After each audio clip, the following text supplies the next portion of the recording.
नमस्कार. टीच विथ छानवीमध्ये तुम्हा सर्वांचं मनापासून स्वागत. आजच्या व्हिडिओमध्ये आपण पाहणार आहोत क्लास 2ची तुम्ही मुलांची इंग्लिशची प्रॅक्टिस घरीच कशी घेऊ शकता. मुलांची पेपरची तयारी तुम्हाला जर घरीच करून घ्यायची असेल तर त्यासाठी तुम्ही काय काय करू शकता, कोणते कोणते क्वेश्चन मुलांकडून प्रॅक्टिस करून घेऊ शकता ते मी तुम्हाला आजच्या व्हिडिओमध्ये सांगणार आहे. चला तर मग व्हिडिओला सुरुवात करूया. सगळ्यात पहिला प्रश्न आहे राईट अपोजिट वर्ड्स. तर इथं मी काही वर्ड्स घेतलेले आहेत, तुम्हाला मुलांना याचे अपोजिट वर्ड्स लिहायला सांगायचे आहेत. जसं की पहिला वर्ड आहे सबस्ट्रॅक्ट. सबस्ट्रॅक्टचा अपोजिट वर्ड होतो ॲड. दुसरा वर्ड आहे डिफिकल्ट. दुसरा वर्ड आहे डिफिकल्ट. डिफिकल्ट म्हणजे काय तर अवघड, मग याच्या विरुद्ध काय होतो इझी. नेक्स्ट आहे ॲबसेंट. ॲबसेंटचा अपोजिट वर्ड आहे प्रेझेंट. ॲक्सेप्ट. ॲक्सेप्टचा अपोजिट वर्ड आहे रिफ्यूज. नेक्स्ट आहे गिव. गिवचा अपोजिट वर्ड आहे टेक. इनसाइड. इनसाइडचा अपोजिट वर्ड आहे आउटसाइड. निगेटिव्ह. निगेटिव्हचा अपोजिट वर्ड आहे पॉझिटिव्ह. रिमेंबर. रिमेंबरचा अपोजिट वर्ड आहे फॉरगॉट. यानंतर दुसरा क्वेश्चन आहे underline the words in the following. तर इथं काही सेंटेन्स आपल्याला दिलेले आहेत. आपल्याला काय करायचं आहे, त्या सेंटेन्समधलं वर्ब जे आहे ते वर्ब शोधून त्याला अंडरलाइन करायचे आहे. जसं की पहिलं सेंटेन्स आहे राम सॉ द रेड चेअर. राम सॉ द रेड चेअर. आता या वाक्यामध्ये वर्ब कोणता आहे तर सॉ. सॉ म्हणजे पाहिलं, त्याने पाहिली, रेड चेअर पाहिली. Next the man goes to the market. तर गोज यामध्ये गोज हे मेन वर्ब आहे म्हणून याला अंडरलाइन करायची. The car move very fast. Move केली कार खूप फास्ट म्हणून मूव्ह हे वर्ब आहे. Mother cooks in the kitchen. या वाक्यामध्ये कुक हे वर्ब आहे. नेक्स्ट क्वेश्चन आहे सर्कल द करेक्ट स्पेलिंग. तर इथं काही स्पेलिंग दिलेले आहेत आणि त्यातलं आपल्याला जे करेक्ट स्पेलिंग आहे त्याला सर्कल करायचं आहे. यामुळे काय होतं की मुलांचे स्पेलिंग परफेक्ट व्हायला मदत होते. पहिला आहे TAXI टॅक्सी. आता हेच परफेक्ट आणि करेक्ट स्पेलिंग आहे म्हणून याला सर्कल करून घ्यायचे. पुढचे स्पेलिंग बघायची आपल्याला गरज नाही आहे कारण हे आपलं करेक्ट स्पेलिंग आहे. नेक्स्ट आहे ॲनिमल. आता हे वाचताच येत नाही आहे. ॲनिमल, ॲल्निमिया वगैरे काही असू शकतं पण हे आहे करेक्ट स्पेलिंग. नेक्स्ट आहे BLLA. असा कोणता शब्द नसतो. BLL किंवा BALL हा शब्द असतो बॉल.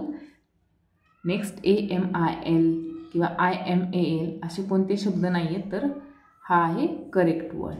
या पद्धतीने मुलांकडून स्पेलिंग परफेक्ट होण्यासाठी या पद्धतीचा प्रश्न तुम्ही सोडून घ्यायचा आहे. नेक्स्ट आहे मॅच द फॉलोइंग. तर यामध्ये आता आपल्याला पेअर मॅच करायचे आहेत. जसं की प्लेन इकडे आहे दिलेलं आहे आईज, नोज, पायलट, ड्रायव्हर आणि मोटरमॅन. प्लेन, कार, ट्रेन, सी आणि स्मेल. एकदा रीड करून घ्यायचं आहे जेणेकरून तुम्हाला ओळखायला सोपं जाईल. आता आपल्याला काय करायचं आहे, यांना करेक्ट पेअर करायचे. प्लेन, प्लेनचं काय असतं पायलट. कार, कारला काय असतो ड्रायव्हर. ट्रेनसाठी असतो मोटारमॅन. ट्रेन जो चालवतो त्याला काय म्हणतो आपण मोटारमॅन. सी आता सी म्हणजे बघणे. कशाने बघतो आपण डोळ्यांनी म्हणून आईज. स्मेल कशाने घेतो नोजने म्हणून याची पेअर जाईल इकडे नोज. या पद्धतीने पेअर्स लावून घ्यायचे आहेत. Next underline the preposition in the following sentence. तर आता जे आपण प्रेपोजिशन शिकलेलो आहोत त्या प्रेपोजिशन आपल्याला ह्यातून या सेंटेन्समधून अंडरलाइन करायचे आहेत. The clock is on the table. On table वर क्लॉक कुठे आहे टेबलच्या वरती आहे on. Radha is standing near a window. Near या वाक्यात काय आहे नियर हे प्रिपोजिशन वर्ड आहे. प्रिपोजिशन वर्ड्स कोणते आहेत ते कसे ओळखायचे याची सुद्धा व्हिडिओ चॅनलवरती आहे, तुम्ही जाऊन ती बघू शकता. The boy is standing between his parents. Between यामध्ये बिटवीन हा प्रिपोजिशन वर्ड आहे. नेक्स्ट द काव is behind the tree. Behind हा प्रिपोजिशन वर्ड आहे यामध्ये. Next question circle the odd word in each set. तर आता आपल्याला इथं काय करायचं आहे की इथं 1 2 3 4 असे काही सेट दिलेले आहेत, 4 सेट दिलेले आहेत. त्या प्रत्येक सेटमध्ये एक वर्ड हा ऑड आहे म्हणजेच वेगळा आहे, तो आपल्याला फाइंड आउट करायचा आहे. टेडी, डॉल, रोबोट आणि पार्क. तर यामध्ये टेडी, डॉल आणि रोबोट हे काय आहेत तर हे मुलांचे खेळणे आहेत. पण पार्क हे एक बाहेरची वस्तू आहे, जिथे बाहेर मुले पार्कमध्ये खेळायला जातात ते आहे. बुक, लायब्ररी, पेन्सिल आणि फोन. बुक, लायब्ररी, पेन्सिल हे अभ्यासाशी किंवा स्कूलशी रिलेटेड गोष्टी आहेत, पण फोन हा त्यामध्ये येत नाही. काऊ, टायगर, कॅट आणि डॉग. यामध्ये काऊ ही पाळीव प्राणी आहे, कॅटसुद्धा आणि डॉगसुद्धा. फक्त टायगर जंगली प्राणी आहे म्हणून टायगरला सर्कल करायचे. रेड, येलो, ऑरेंज आणि बॅग. यामध्ये रेड, येलो, ऑरेंज हे कलर आहेत आणि बॅग हे यामध्ये येत नाही. या पद्धतीने मुलांना काही सेट फाइंड आउट सेट देऊन त्यातून एखादा ऑड वर्ड फाइंड आउट करायला शिकवायचं आहे. नेक्स्ट क्वेश्चन आहे circle the vowels in the words. तर इथं काही वर्ड्स दिलेले आहेत आपल्याला, तर यातून आपल्याला ओवेल्सला सर्कल करायचं आहे. मुलांच्या आतापर्यंत ओवेल्स आणि कॉन्सोनंटची प्रॅक्टिस बऱ्यापैकी झालेली असते, यातून आपल्याला ओवेल्स मुलांना सर्कल करायला सांगायचे आहेत. पहिला शब्द आहे ग्लास. यामध्ये ओवेल्स. आता ओवेल्स कोणते असतात? ए, ई, आय, ओ आणि यू. तर हे जे ओवेल्स आहेत हे जिथं जिथं तुम्हाला दिसतील मुलांना तिथं तिथं त्यांना सर्कल करायचं आहे. जसं की ग्लास, यामध्ये ए हा ओवेल आहे. नेक्स्ट वर्ड आहे मेन. यामध्ये सुद्धा ई हा ओवेल आहे. झिरो, यामध्ये ई हा सुद्धा ओवेल आहे आणि ओ हा सुद्धा ओवेल आहे. या शब्दामध्ये 2 ओवेल आलेले आहेत. मॉल, यामध्ये ए ओवेल आहे. बर्ड, यामध्ये आय हा ओवेल आहे. Sun, O. Push, U. Mug, U. Open, O आणि ई 2 ओवेल आहेत. लिप, आय ओवेल आहे. गर्ल, आय ओवेल आहे. गोल्ड, ओ ओवेल साऊंड आहे. तर या पद्धतीने मुलांना ओवेल्स आणि कॉन्सोनंट यांची ओळख लक्षात राहण्यासाठी अशा प्रकारचा प्रश्न द्यायचा आहे. नेक्स्ट आहे arrange the words in alphabetical order. तर आपल्याला काय करायचं आहे, इथे काही वर्ड्स दिलेले आहेत ते अल्फाबेटिकली लावायचे आहेत. तर आता अल्फाबेटिकली म्हणजे कसं, आपण मुलांना ABCD शिकवलेली असते, त्या क्रमाने जो वर्ड आधी येईल तो आपण आधी घ्यायचा असतो आणि जो नंतर येईल तो नंतर घ्यायचा असतो. तर या पद्धतीने आधी तुम्ही मुलांकडून ABCD लिहून घ्यायची आहे. जर मुलांच्या लक्षात येत नसेल तर, जर आलं तर ठीकच आहे, जर येत नसेल तर या पद्धतीने ABCD लिहून घ्यायची आणि मग मुलांना समजवायचं आहे की हॅपी, ट्रेन, शर्ट आणि इंडिया यांच्या सगळ्यांमधला पहिला वर्ड बघायचा आहे. H, T, S आणि I. तर आता यातला सगळ्यात आधी कोणता शब्द आलेला आहे ABCD मध्ये, तर H आलेला आहे. H आलेला आहे आधी. त्यानंतर आलेला आहे आय, म्हणून H आधी घेणार आपण, नंतर आयचा शब्द घेणार, त्यानंतर S आलेला आहे आणि त्यानंतर T आलेला आहे. म्हणून पहिला नंबर हॅपी या शब्दाचा HAPPY हॅपी. नंतर इंडिया, इंडिया. आता S शर्ट आणि ट्रेन. तर या पद्धतीने हा प्रश्न मुलांकडून सोडवून घ्यायचा आहे. खालचे नेक्स्ट दोन्ही क्वेश्चन सुद्धा तुम्ही मुलांकडून याच पद्धतीने सोडवून घ्यायचे आहेत. नेक्स्ट क्वेश्चन पाहूयात. Make many words by adding S or ES. आता इथं काय करायचं आहे आपल्याला, एस आणि ES ॲड करून आपल्याला ह्यांचं अनेक वचन बनवायचं आहे. हे जे शब्द आहेत ते एकवचन आहेत, आपल्याला यांचं अनेक वचन बनवायचं आहे. पण आता कोणत्या शब्दांना एस लावायचं आणि कोणत्या शब्दांना ES लावायचं, तर सिंग्युलर आणि प्लुरल ही कन्सेप्टसुद्धा आपण घेतलेली आहे. तुम्ही चॅनलवरती सुद्धा व्हिडिओ पाहू शकता. तरीसुद्धा इथं बेसिक माहिती म्हणून ज्या शब्दांच्या शेवटी CH, S किंवा SH किंवा X आणि Z यापैकी कोणतंही एक अक्षर असतं त्यावेळी त्या शब्दांना ES हा प्रत्यय लावायचा. जसं की ऑरेंज, आता याच्यामागे ई आहे म्हणून हा शब्द याला आपण काय लावणार, तर फक्त S लावणार, फक्त S लावणार. मँगो याला सुद्धा आपण S लावणार. मँगोज. क्लास, आता S आलेला आहे शेवटी म्हणून ह्याला ES लावायचा आहे. क्लासेस. क्लासेस या पद्धतीने. ट्री ई आहे शब्दाच्या शेवटी म्हणून याला एस लावायचा. ट्रीज. हॉर्स ईच आहे शब्दाच्या शेवटी म्हणून याला सुद्धा एस लावायचा. हॉर्सेस. चेअर आर आहे म्हणून याला सुद्धा एस लावणार. चेअर्स. बेंच CH आहे म्हणून याला ES लावणार. सॉरी,